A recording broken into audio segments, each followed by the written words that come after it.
Federal agents in Minneapolis continue to take off the streets the worst of the worst. Today, DHS announced the arrest of 5 violent illegal immigrants over just a 24-hour period. They include 2 accused sex acts with minors, 1 with an assault conviction, and another convicted of assault with a deadly weapon. President Trump praised the operations in Minneapolis and other cities. We have brought down crime very substantially in Minnesota. We've taken out thousands of hard criminals, hardened, vicious, horrible criminals. New Orleans, Louisiana, I was asked by the governor of Louisiana to help them with New Orleans. It was a disaster, and crime is down 54% in about 3 weeks. The operation in Louisiana that the president was talking about is called Catahoula Crunch. And since early December, agents in and around New Orleans have continued arresting nearly 300 criminal illegal immigrants. Republican Louisiana Governor Jeff Landry is in focus. And Governor, it is great to see you. The last time we were together on that HBCU campus in Southern University. So it's good to see you today. Talk to me about what is working on the ground as you work with ICE. Well, look, first, Harris, we'd love to have you back on Southern's campus and love to have you dancing with the band again. So, again, thank you for having me. Look, again, when ICE agents came to Louisiana, we made it clear that we wanted to ensure that we took criminal illegal aliens off of our streets. I mean, we have seen a reduction in crime. A lot of that has been because of the resources and assets and the cooperation that President Trump and Secretary Noem have given to the state of Louisiana. And it is real. It is tangible. Our people are safer today because of those operations. What's going on in Minneapolis is really a dereliction of duty by those government officials who are basically stoking this type of protest. Remember, the president, Secretary Noem, those ICE agents are simply following the law. Those are laws that were passed by Congress. Those are immigration laws.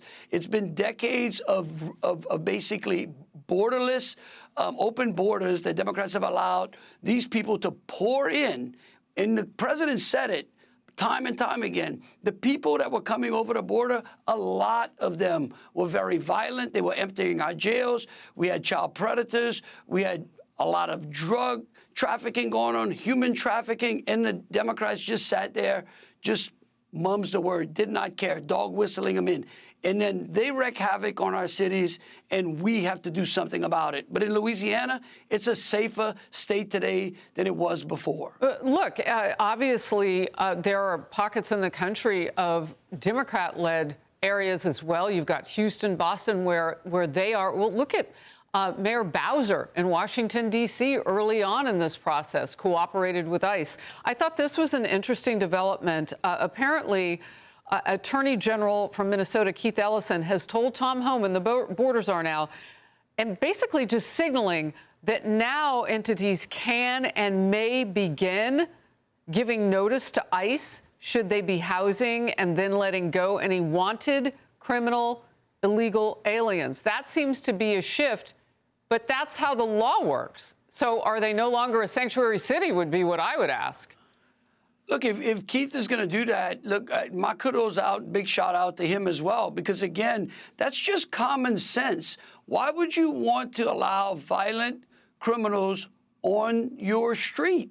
I mean, why would you do that? I mean, that's the whole reason we have bail. That's the whole reason we have a criminal justice system. But if you come into the country, if you came into the country illegally and then you commit violent acts, that gives us the ability to immediately deport you and get you completely not only off of our street, but out of our country as well. And that keeps people safe.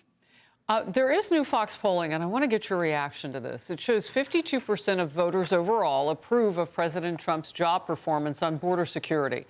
Looking party by party, 85% and 89% of Republicans approve of Trump's job on immigration and border security. So he's doing well there. But when you look at the majority, the number is much lower. How do you account for that? Yeah, again, I just think it's a lot of propaganda. I mean, I'd like to go and ask those same Democrats if they like their communities to be dangerous or they want their streets safe. Do they want their children to be able to walk to school, or do they want to have to worry if they send them on the sidewalks that unfortunate, violent things are going to happen to them? And I would like to see what that response is. Look, when you lean in and you make public safety the #1 priority, all Americans benefit. I mean, it is something that transcends across party lines. I still have not met anyone out there that likes to invite criminals into their homes. Have you seen any pushback in your state early on in this? I mean, things are working now. So as you said, no, we cooperated. But what about in the beginning? Because it seems, you know, when you look at Minneapolis, then you had the church that was hit by protesters just next door in St. Paul. Is it just Minnesota?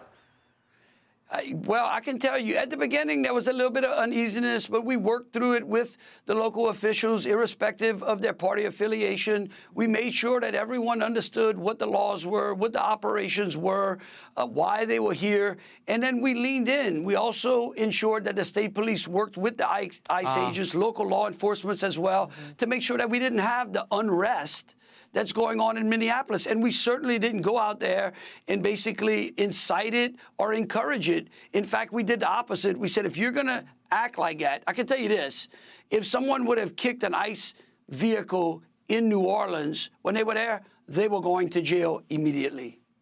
Governor Landry, great to have you today. Thank you for being in focus. Thank you. Hey, it's Will Kane. Click here to subscribe to the Fox News channel on YouTube. It's the best way to get our latest interviews and highlights. And click to subscribe to the Will Kane podcast for full episodes right now.